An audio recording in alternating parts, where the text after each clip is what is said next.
आज हम एक सफर पर चलेंगे, एक ऐसी कहानी सुनेंगे जो हमें प्रकृति के असली खजानों के बारे में बताती है। चलिए शुरू करते हैं। तो ये कहानी है दो तरह के खजानों की। एक वो जिन्हें हम बनाते हैं, पैसे से खरीदते हैं, और दूसरे वो जो हमें कुदरत से तोहफे में मिले हैं। अक्सर जब हम खजाना शब्द सुनते हैं तो हमारे दिमाग में क्या आता है? सोना, चांदी, हीरे जवाहरात, है ना? हमें लगता है असली दौलत तो यही है। पर असली खजाना तो वो है जो हमेशा से बिल्कुल हमारे चारों ओर मौजूद रहा है, जिसे हम अक्सर देखकर भी अनदेखा कर देते हैं। हमारी कहानी के किरदार हैं दो बच्चे, भूमि और सूर्य। वो अपनी दादी, जिन्हें वो प्यार से आजी बुलाते हैं, उनके गांव जाते हैं। ये गांव जंगल के किनारे बसा है, शहर के शोर और धुएं से बिल्कुल दूर। यहाँ की हवा में एक ताजगी थी, और यहीं से उनकी सीखने की यात्रा शुरू हुई। तो उनका पहला सबक क्या था? वो था एक ऐसे खजाने के बारे में जो दिखता तो नहीं, पर जिसके बिना जिंदगी एक पल भी मुमकिन नहीं। हवा। आज का पहला पाठ देखिए, शब्दों से नहीं बल्कि एक गहरी सांस से शुरू हुआ। उन्होंने बच्चों को प्राणायाम सिखाया, मतलब गहरी सांस अंदर लेना और बाहर छोड़ना। उन्होंने समझाया कि ये जो ऑक्सीजन हम अंदर लेते हैं वो हमारा शरीर को चलाने के लिए कितनी जरूरी है। हम खाने पीने के बिना फिर भी कुछ दिन निकाल सकते हैं, पर हवा के बिना कुछ मिनट भी नहीं। अब जरा इस पर नजर डालिए, ये काफी दिलचस्प है ना? जिस हवा में हम सांस लेते हैं उसमें 78% तो सिर्फ नाइट्रोजन है। ऑक्सीजन, जो हमारे लिए सबसे जरूरी है, वो बस 21% है। ये हमें बताता है कि कुदरत में हर चीज कितने कमाल के बैलेंस में काम करती है। आजी ने उन्हें एक छोटी सी फिरकी बनाकर दी, और जैसे ही बच्चे उसे लेकर भागे, अरे वाह, वो तेजी से घूमने लगी। आजी ने समझाया, देखो, यही तो है हवा की ताकत। यही चलती हुई हवा यानी पवन एक छोटे से खिलौने से लेकर बिजली बनाने वाली बड़ी बड़ी पवन चक्कियों तक को घुमा सकती है। हवा के बाद अब बारी आती है जीवन के दो सबसे बड़े इंजनों की, पानी और सूरज। हमारी धरती को ब्लू प्लैनेट क्यों कहते हैं? क्योंकि इसका 2/3 हिस्सा, मतलब ज्यादातर हिस्सा, पानी से ढका हुआ है। ये सुनकर तो भूमि और सूर्य को लगा, अरे वाह, पानी की तो कोई कमी ही नहीं है। पर कहानी में एक ट्विस्ट है। हैरानी की बात यह है कि उस सारे पानी में से 1% से भी कम, जी हां, 1% से भी कम पानी ऐसा है जो साफ है, जिसे हम पी सकते हैं, इस्तेमाल कर सकते हैं। सोचिए जरा, पूरी धरती के पानी में से बस एक छोटी सी बूंद के बराबर। इसीलिए आजी कहती थी कि पानी की हर एक बूंद कीमती है। और ये ज्ञान सिर्फ बातों तक नहीं रहा। आजी ने उन्हें रोजमर्रा की जिंदगी में पानी बचाने के छोटे छोटे लेकिन बहुत जरूरी तरीके सिखाए। जैसे जब ब्रश कर रहे हो तो नल बंद कर दो, या नहाने के लिए शावर की जगह बाल्टी मग का इस्तेमाल करो।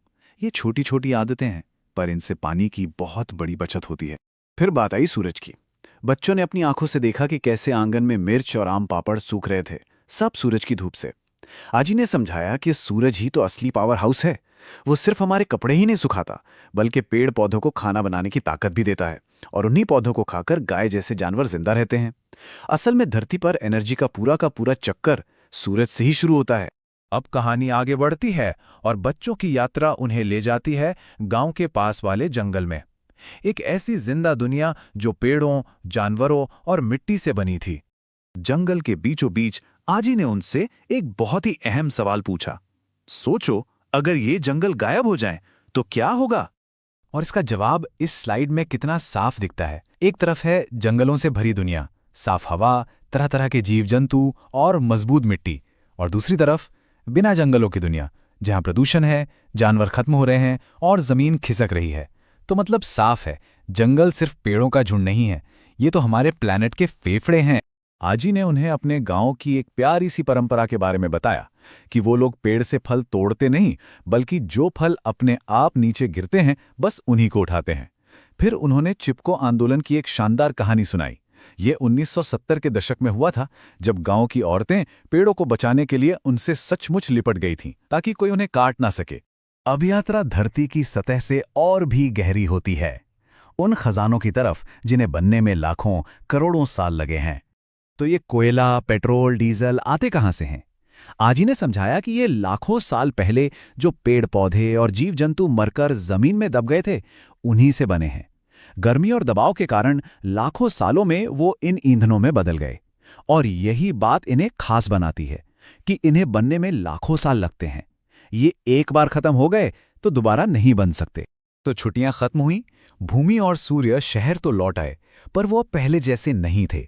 वो अब अपनी दुनिया को एक बिल्कुल नई नज़र से देख रहे थे। तो इस पूरे सफर का सबसे बड़ा सबक क्या था? वो है नवीकरणीय और गैर नवीकरणीय संसाधनों के बीच का फर्क, मतलब रिन्यूएबल और नॉन रिन्यूएबल रिसोर्सेज।